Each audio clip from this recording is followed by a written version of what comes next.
చేసేటప్పుడు ముందుగా న్యాయవాదుల సలహాలు కానీ అటు సీనియర్ నాయకుల సలహాలు కానీ ఖచ్చితంగా తీసుకుంటారు. ఇక్కడ మీనాక్షి నటరాజన్ సంబంధించినటువంటి నామినేషన్ సంబంధించి ఇక్కడ కాంగ్రెస్ పార్టీ ఫెయిల్యూర్ కనిపించట్లేదండి. తప్పు, ఇది కాంగ్రెస్ పార్టీ ఫెయిల్యూర్ కాదండి. Conduct of election rules 1961 form 26 నింపాలంటే అఫిడవిట్ లో కేసులు సంబంధించిన వివరాలు చెప్పాలంటే అసలు నీ మీద మధ్యప్రదేశ్లో కానీ తెలంగాణలో కేసులు ఉండాలి కదా, ఏ పోలీస్ స్టేషన్ ఎఫ్ఐఆర్ ఉండాలి కదా.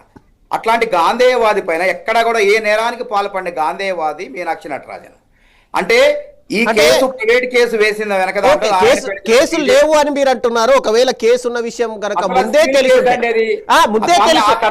తెలిసి ఉంటే కాంగ్రెస్ పార్టీ అధికారం ఒక నిమిషం మానవతరాయ్ గారు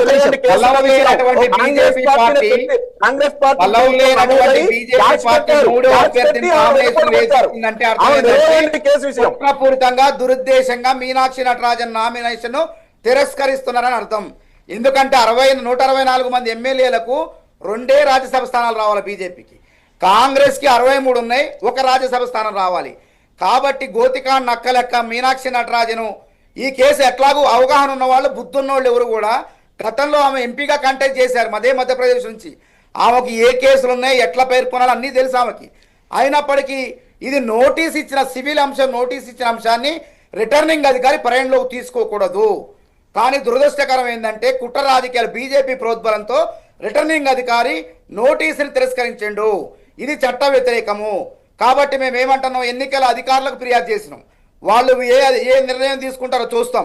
ఒకవేళ అక్కడ కూడా న్యాయం జరగకపోతే తప్పకుండా ఈ కేసు సుప్రీంకోర్టు చరిత్రలో మైల్ రాయిగా నిలుస్తుంది. ఎందుకంటే చట్టంలో పరిధిలోకి రాదు ఈ కేసు.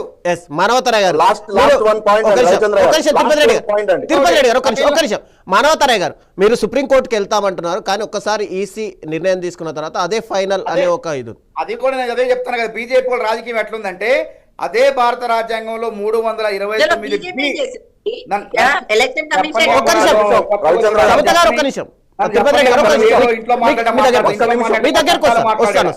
329B రాజ్యాంగం ప్రకారం ఏంటంటే ఎన్నికల సంఘం అనేది ఎన్నికల ప్రక్రియ ప్రారంభించిన తర్వాత హైకోర్టులు కానీ సుప్రీంకోర్టులు కానీ జోక్యం చేసుకోవడానికి వీలు లేదు.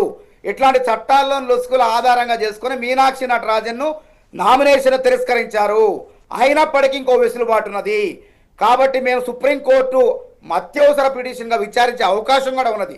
అప్పుడు అవకాశం విచారణకు ఆదేశించి ఆ నామినేషన్ ఆమోదింపజేస్తే ప్రజాస్వామ్యంలో స్వయం ప్రతిపత్తి వ్యవస్థ అయిన కోర్టుల పైన కానివ్వండి, ఎన్నికల సంఘం పైన కానీ ఒక్కసారి నమ్మకం. అదేవిధంగా తమిళనాడులో మేము గెలవలేదు, తమిళనాడులో ఏ బలం లేని బీజేపీ గెలిస్తే ఎన్నికల సంఘాన్ని ఉరికిస్తాంటారు.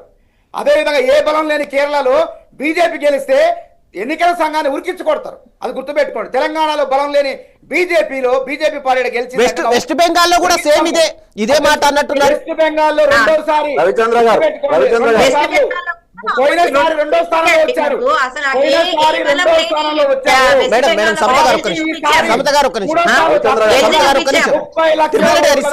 చేశారు. 30 లక్షల ఓట్లు ట్రిబ్యునల్ లో విచారణలో ఉన్నాయి. అక్కడ ట్రిబ్యునల్ విచారణలో ఉన్నాయి 30 లక్షల ఓట్లు.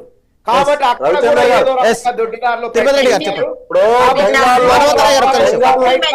మానవతరాయ్ గారు